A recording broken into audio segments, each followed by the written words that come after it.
Hola, hola, bienvenidos a Big Left.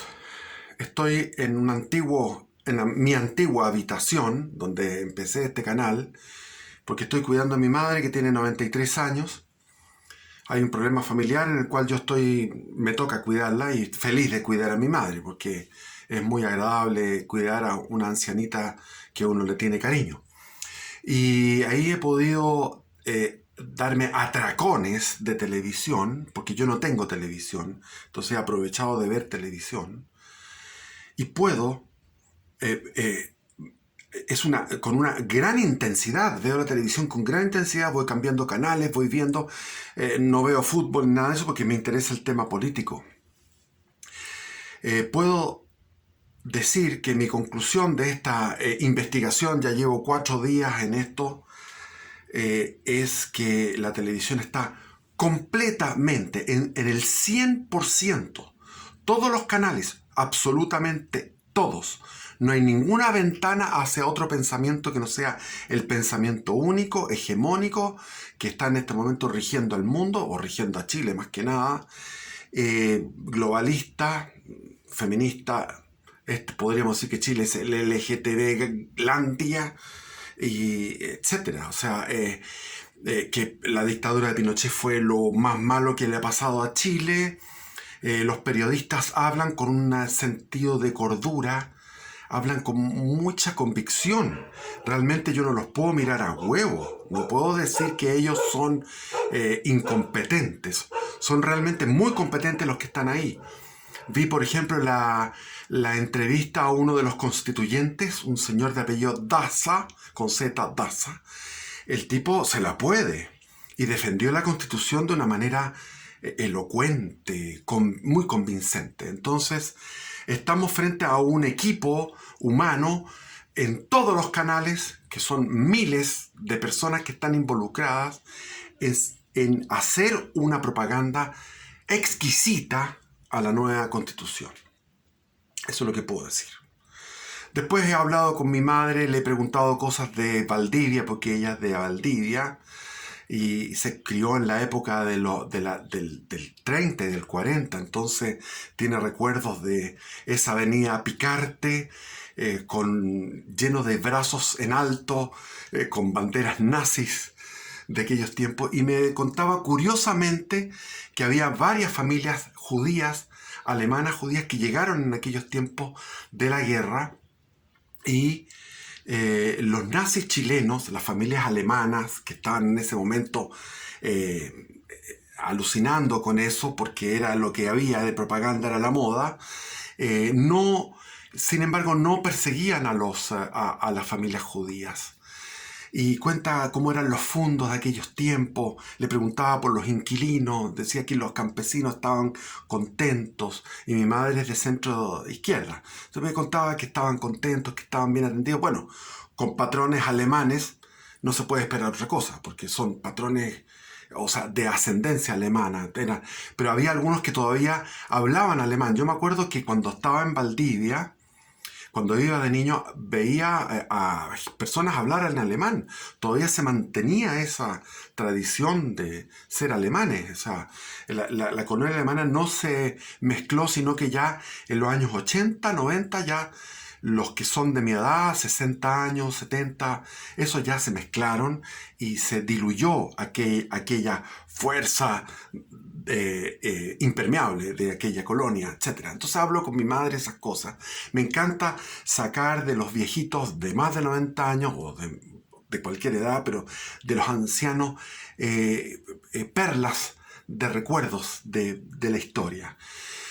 Y bueno, volviendo a la televisión, el señor Daza, olvídense, muy convincente. Hoy día estuve viendo lo que es la entrega, la ceremonia del 4 de julio. Hay que entender que el 4 de julio fue por casualidad. En 1811, la inauguración del primer Congreso chileno, en 1811, iba a ser antes, pero hubo un temporal, hubo lluvia que duró 2 semanas, y finalmente cuando escampó el temporal, se inauguró el 4 de julio el Congreso Nacional. No fue para hacer una coincidencia con el 4 de julio norteamericano. Y estos han tomado la convención el 4 de julio como una fecha histórica, y hoy día se supone que es una fecha histórica, sin duda que es una fecha histórica, del punto de vista de la náusea, de lo vomitivo que es el acto. Entró el presidente Boric sin un himno nacional. Abrazó solamente a una persona de las 300, 400 personas que habían ahí, y de las que tenía en su caminar hacia el estrado, hacia el podium. Él saludó a una sola persona, que es la Machi Linconao, dando señales masónicas. Después la Constitución con este color, el color del feminismo. Muchas mujeres con sus atuendos verdes, algunas machis con algunas laureles, o no sé si serán qué plantas tenían ahí. El discurso del hombre fue bueno, el discurso de Boric fue bueno, pero él no sabe hablar. O sea, siempre habla exactamente igual que la Beatriz Sánchez. Es decir, las últimas vocales las pronuncia largas, lo cual le da un tono empalagoso, feo. Aunque las palabras que dijo eran correctas, y aunque eran mentiras, porque dice: nosotros hay que respetar a todos los que piensan distinto. Eso no es así. Yo lo puedo dar como testimonio. Realmente estamos funados por pensar diferente. El otro día andaba en el Parque Metropolitano y un tipo de estos ciclistas me reconoció y quería agredirme. Estaba girando todo el rato, giraba con la bicicleta y buscó ayuda porque no se atreven a atacar solos. Yo andaba con un bastón retráctil bueno y estaba dispuesto a enfrentarme. Pero eso de respetar la opinión de todos. Bueno, el tipo camina además de una manera amanerada. Yo creo que tiene problemas de virilidad el presidente Boric. Tiene problemas de virilidad. Yo estoy convencido, porque el hombre camina de una forma y el hombre que es homosexual camina de otra forma, y él camina como cola de pato, como se decía en mi época, cola de pato. Es realmente para llorar a gritos toda esta ceremonia antichilena. Después vino el canto del himno nacional, tocado por el maestro Valentín Trujillo, que yo pensé que estaba muerto ya, debe tener 90 y tantos años. Toca en forma desafinada, no hay ningún entusiasmo. Es decir, es un canto de la canción nacional totalmente deconstruido, sin ninguna. No es el canto de los que cantábamos cuando era el mundial en Sudáfrica, cuando íbamos a enfrentarnos a la selección española, que era el campeón del mundo. Ese era un canto patriótico. Bueno, por otro lado, hay un avión que ha andado dando vueltas. Yo sé que el avión trae armas. El avión no va a venir por cualquier cosa, no va a traer personas. Trae una mercancía que son armas. Eso pasó en el tiempo de la Unidad Popular. Vinieron armas a través de aviones cubanos, en este momento a través de aviones venezolanos, iraníes, del Hezbollah. No hay que engañarse. En este momento se está organizando un aparato militar, ya está organizado, se está incrementando. Ese aparato militar es fundamental para dominar las situaciones, ya sea en un eventual rechazo o en un eventual apruebo. Para consolidar las posiciones necesitan violencia, y ellos saben el papel que juega la violencia, y con estos amarillos que son de izquierda y que son todos cobardes, porque los amarillos han visto que pueden perder sus propiedades. Yo conozco a los amarillos, conozco a varios, y son todos tipos de plata, y que tienen 4, 5, 10 propiedades. Entonces ellos piensan que con esta constitución pueden arriesgar sus propiedades. Y por otro lado son gente decente, gente burguesa, educada en la ilustración, que son más, tienen esa dicotomía entre el marxismo y el liberalismo, y la democracia, el republicanismo, digamos. Entonces ellos tienen entre la república, la democracia y el marxismo, están divididos en dos. Típico problema de los que son de centro izquierda. Entonces también hay un afán auténtico de moderar el discurso y de hacer algo más comprensivo. Pero la ultra izquierda, o sea, la izquierda, la que está gobernando, no va a querer soltar esto, no lo va a querer soltar. Entonces se va a producir, yo no sé cómo, no hay reacción. En las Fuerzas Armadas, como dije en el video anterior, tengo datos de algunos datos, como este capitán de navío que renunció porque le hicieron lo llamaron a la atención en los tribunales internos de la Armada porque él había maltratado psicológicamente a una subalterna, una mujer, por discriminación de género. Entonces este hombre patriota renunció. Y les conté también de otro caso, que es el de un antiguo amigo, pues ya no somos amigos, pero era antiguo amigo que marxista, leninista, cercano al Partido Comunista, que estaba separado. Él es profesor de castellano de colegios particulares y él estaba separado y volvió a emparejarse con una oficial de rango capitán en el ejército de Chile y él estaba dudoso de que pudieran tener una compatibilidad en el tema político y no le hablaba ese tema. Y al final, cuando ya estaban enamorados, bien enamorados, ella estaba bien enamorada, entonces él le dijo cuál era su pasado, su presente político, y ella le dijo: yo soy igual, soy lo mismo. Y eso es así, son dos cosas, son lo único que yo puedo atestiguar sobre lo que yo sé al interior de las Fuerzas Armadas, no tengo más información. También conocí a un general hace 2 años atrás, pero no hablamos de ningún tema. Lo que sí estaban preocupados por lo que sí mostraban preocupación, pero no sabía qué línea tenía ese general. No pude adivinarlo. Sin duda no era de ultra izquierda, no era ni de centro izquierda, era una persona más bien normal, tranquila, decente, como somos los que frecuentan este canal, etcétera. Bueno, eso es lo que les puedo decir. Han aumentado los impuestos. Estaba viendo en la televisión el aumento de los impuestos. Realmente son bien mentirosos porque llegan y dicen que esto va a afectar solamente al 3% de la población, pero después se elimina una exención que había por los que tienen departamentos DFL2. Yo tengo en este caso uno. En ese caso tendría que voy a tener que pagar un impuesto. Ahora, cuantitativamente no es mucho, pero están recogiendo por todos lados quieren recoger impuestos. Y yo creo que hay personas como muy millonarias que tienen empresas y tienen casas en la playa o en el lago y que tienen mucho invertido en Chile. Les va a salir difícil irse, vender su empresa, vender su maquinaria, vender sus casas, y van a seguir pagando esos impuestos. No cabe duda de que muchos van a agachar el moño y van a tener que pagar más impuestos, como millonarios que son. Pero sí va a estar comprometida la inversión futura. Así ellos están dando un regalo de 2%, bajar del 27 al 25% de impuestos de la utilidad de la empresa por el tema de que si invierten en innovación y en productividad. Yo creo que eso puede ser en algunos casos, pero no va a ser muy generalizado. Yo recuerdo en mi época todavía sigue el famoso 1% para capacitación.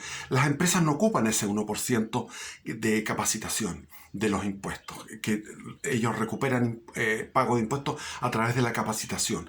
Por lo general no se hace. Se hace muy poco el ocupar el 1% del CENSE, creo que se llamaba, no me acuerdo cómo se llamaba, bueno. Pero ahí están las famosas, ¿cómo se llaman estas empresas? Se me olvida el nombre. Que son empresas que están dedicadas a la capacitación. Ahora, eso es una ventana a la inversión, pero que va a estar muy limitada porque el contexto político no llama a la inversión, entonces se va a frenar la inversión futura.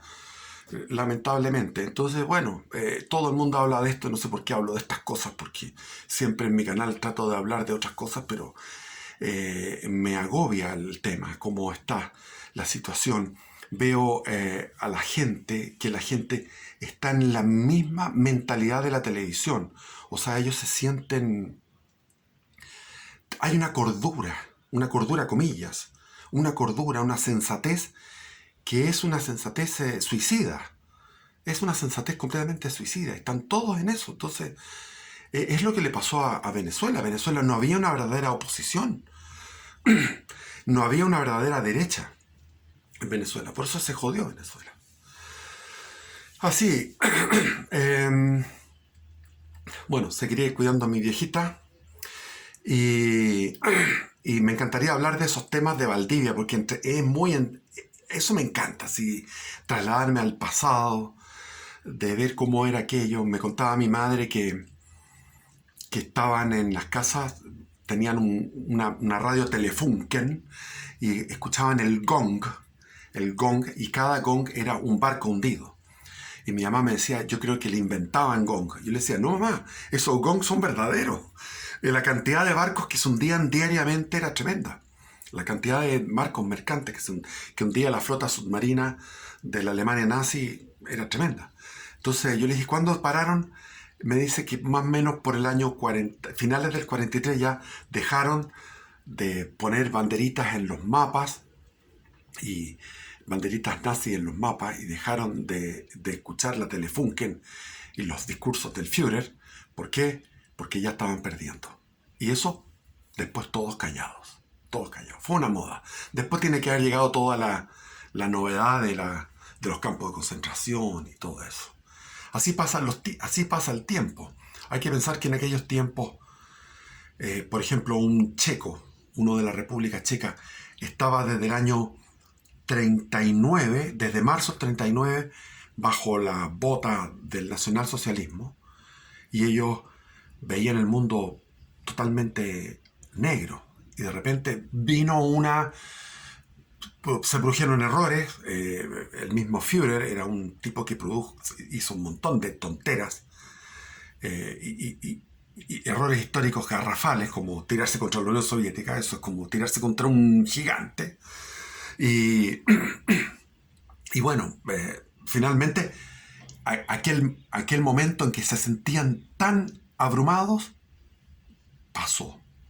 Y así están las profecías de la Virgen de Peñablanca, la aparición de la Virgen en Villa Alemana, que los chilenos no la pescaron. No se pescó eso. No a nadie, la jerarquía chilena sobre todo, le dio la espalda. Y así está el país. Así está el país. Es un país que es como europeo.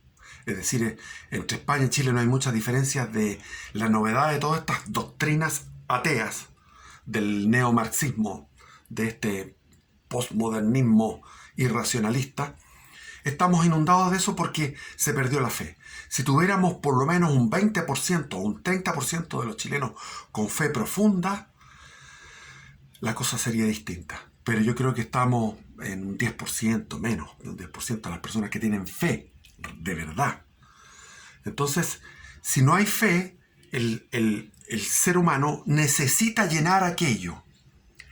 Necesita llenar ese compartimento que tiene en su cerebro, que es un compartimento es un enjambre neuronal, ese enjambre neuronal que está destinado al contacto con lo sobrenatural.